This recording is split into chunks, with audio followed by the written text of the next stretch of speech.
What's going on, everybody? Welcome back to GmiasWorld. Right now, we're going to be talking about the top players in Madden 22 Ultimate Team. Now, I just want to make sure you guys understand, a lot of you guys requested the video because you're having issues understanding, why your players aren't reacting the way they're supposed to, and you believe you have some of the top tier players in the game. And unfortunately, it's not really all about the rating of the player. It just depends on how EA makes that player designed to actually play in the game.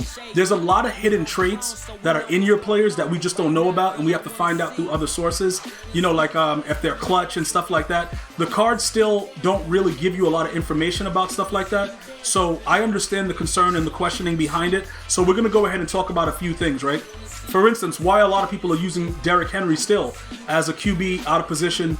He's still out there dominating, doing whatever he wants. The only fault that he has is that he has a 97 carry, but he fumbles if you look at him. That's pretty much the only issue that he has.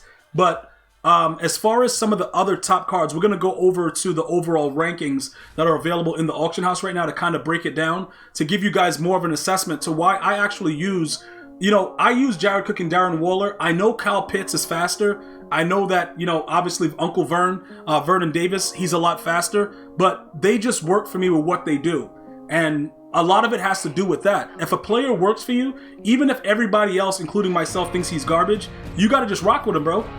I rage sold Derrick Henry, tried Jalen Hurts. I didn't really see that big of a difference, so I went back to Derrick Henry. You know what I'm saying? A lot of people still favor Jalen Hurts, but just remember this, right?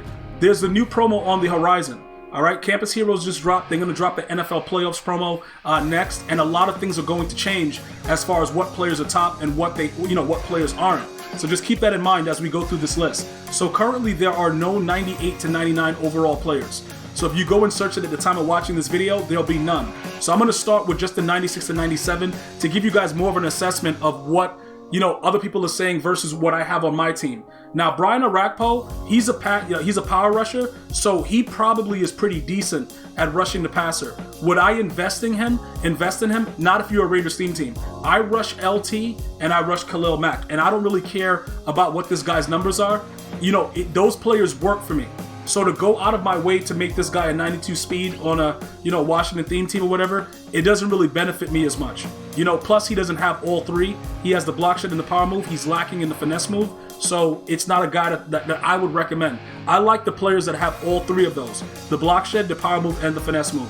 So he's a top player, but he's not a guy that I would really look after, trying to say, yo, let me grab him. Now look at Percy Harvinson, bro. This dude, I've seen him on a lot of different teams. He powers up to a 96, gets to a 99 speed relatively quickly. But one of those things that you have to understand, he's a 5'11 guy.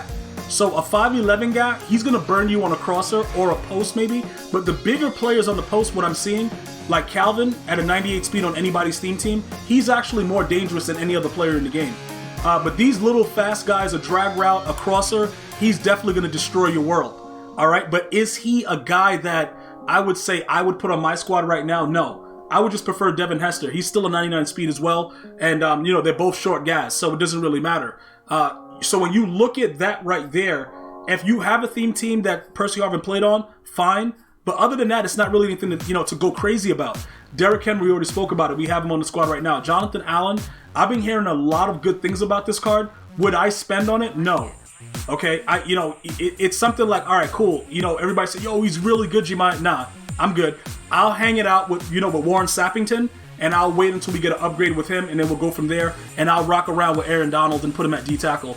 I don't see the need, another top player to go after it, and that's why I feel that it's very necessary for me to show you guys that these are overall the top players right now in the game. And people have to understand, just because they're here and their overall is like that, doesn't mean that they're good or that they're going to work for your team.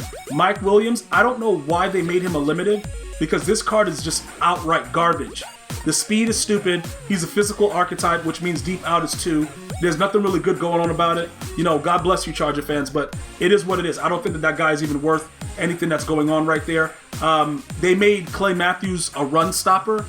I never thought of him as a run stopper. Maybe somebody at EA did, but you don't really get good pass rushing abilities as a run stopper, although you can unlock edge threat, stuff like that. The archetype makes them play different, which is why I wouldn't promote him the way that a lot of you guys probably think that, it's Clay Matthews. You like you some Clay Matthews, but nah, No. He's a run stopper, so we're good. Isaiah Simmons, I'm using him right now. I've spoke about him several times. I think he's one of the better cards in the game. Man zone, can't beat it. 6'4", 98 speed on any theme team with the strat cards. You can't beat that. All right, going down, Jalen Hurts. Like I said, I've already played with his card. I think he's pretty decent, but is he something crazy like that? I don't think so. Ricky Williams, we pulled him. We still have him in our binder. We're just waiting to sell him for a little bit more. You know, people look like, the price is going up. Maybe it goes up a little bit more. I'm just going to wait it out.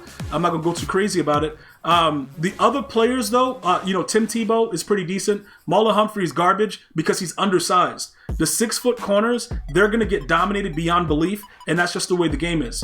It's nothing that you're doing wrong. It's just the fact that the game is not good. So don't play him at corner. You might get away with playing him at safety or something like that if you run dollar, one of the slot corners, but the outside, he's going to get dealt with accordingly. Akeem Hicks, I don't know why anyone made that card.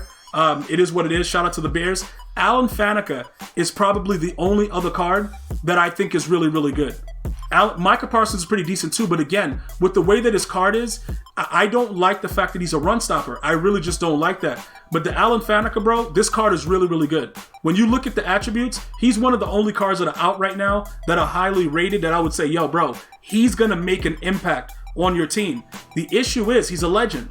So this card, that's it. The other cards that I have actively, like Quentin Nelson, although the Colts didn't make the playoffs because Carson Wentz doesn't care about the team, he's going to get an upgrade eventually, maybe an honors card. He's going to get something. He's a top guard in the game, so I can continuously upgrade him. But if you're just looking to put a team together based on the best impact, he's probably one of those guys you want to add. He's a guy that I would tell you, just looking at his numbers, he's going to be insane. Because this is one of the things that I've seen that mattered. That 95 strength, that tier, that final tier is something different. And then everything else above the 95 is the run block power, the pass block. Like, this card is insane. So he would be somebody I would say, you know what?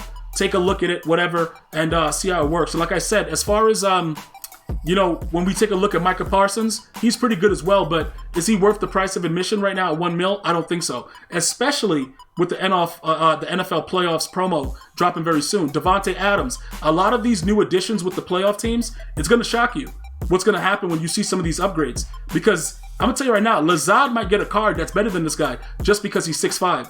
So just keep your eye out for that. Don't get too crazy about it. But right now, these top cards, would I spend for them right now? No. I would just wait it out. But the cards that I showed you, Mel Renfro, that dude, I don't know what that guy's doing. Junior Seau, no. We do have Quentin Spain already. So pretty much for the way it is, Derek Thomas is pretty decent, but he's a speed rusher. Not really fond of those guys. Really want to go with the power rusher to be safe. That's pretty much where I would leave you guys right now. I wouldn't go too crazy about the names of the cards. I would more focus on what works for your actual team. And that's why in certain cases, you'll see, like I showed you earlier, I'll keep certain players that are trash. Like Jared Cook and Darren Waller are really outdated, but they work for me right now. Calvin Johnson's the best wide receiver in the game, in my opinion. Going to the defensive side of the ball, Isaiah Simmons, I showed you. Sean Taylor at corner is very, very clutch. And Jack Tatumson, he's a Raider, so he just works. He's a little undersized, but hit power and zone and everything else is good like that. So build your team according to the way that you want to build it. If you have any other questions or comments, go ahead and leave it right there. I'm going to see you guys and girls next time. One love, y'all.